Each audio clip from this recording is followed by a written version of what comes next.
శ్రీవారి దర్శనం కోసం తెలంగాణ ప్రజాప్రతినిధుల సిఫార్సు లేఖల అంశం మరోసారి తెరపైకి వచ్చింది. ఇప్పటికే దీనిపై ఇరు రాష్ట్రాల మధ్య మాటల తూటాలు పేరాయి. సిఫార్సు లేఖపై స్వయంగా సీఎం రేవంత్ రెడ్డి లేఖ రాయడంతో దీనికి ఫుల్ స్టాప్ పడినట్లేనని అంతా భావించారు. కానీ తాజాగా ఇదే అంశంపై మరోసారి చర్చ నడుస్తోంది.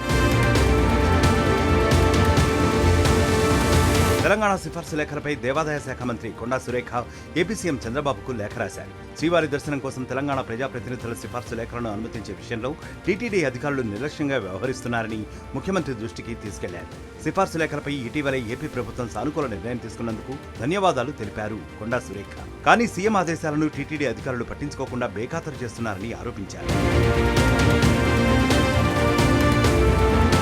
శ్రీవారి దర్శనం కోసం తెలంగాణ భక్తుల సంఖ్య రోజు రోజుకి పెరుగుతోంది. ఈ నేపథ్యంలో తెలంగాణ ప్రజాప్రతినిధుల సిఫార్సు లేఖలపై టీటీడీకి స్పష్టమైన ఆదేశాలను ఇవ్వాలని ఏపీ ప్రభుత్వానికి విజ్ఞప్తి చేసింది దేవాదాయ శాఖ. మరోవైపు తెలంగాణ సిఫార్సు లేఖలపై టీటీడీ స్పందించింది. సమయం కుదరక సిఫార్సు లేఖలకు ఆలస్యమవుతోందని చెప్పింది. ప్రతి నెలలో మొదటి మంగళవారం తిరుపతి స్థానికులకే ప్రత్యేక దర్శనం కల్పించాలని టీటీడీ నిర్ణయం తీసుకుంది. అలాగే ఏపీ ప్రజాప్రతినిధుల లేఖలతో పాటు దర్శనాలు కూడా పెరిగాయి. ఈ నేపథ్యంలోనే తెలంగాణ సిఫార్సు లేఖలకు సమయం దొరకట్లేదని టీటీడీ చెబుతోంది.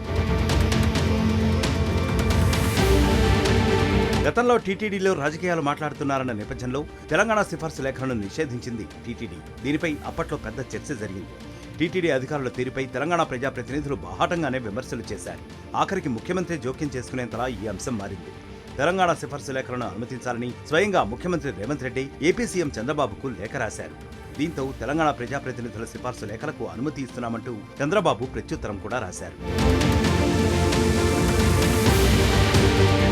సీఎం రేవంత్ రెడ్డి లేఖకు సానుకూల స్పందన రావడంతో సమస్య సద్దుమణిగిందని అంతా భావించారు.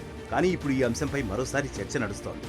మరి మంత్రి కొండా సురేఖ లేఖకు సీఎం చంద్రబాబు సమాధానమేంటో చూడాల్సిందే.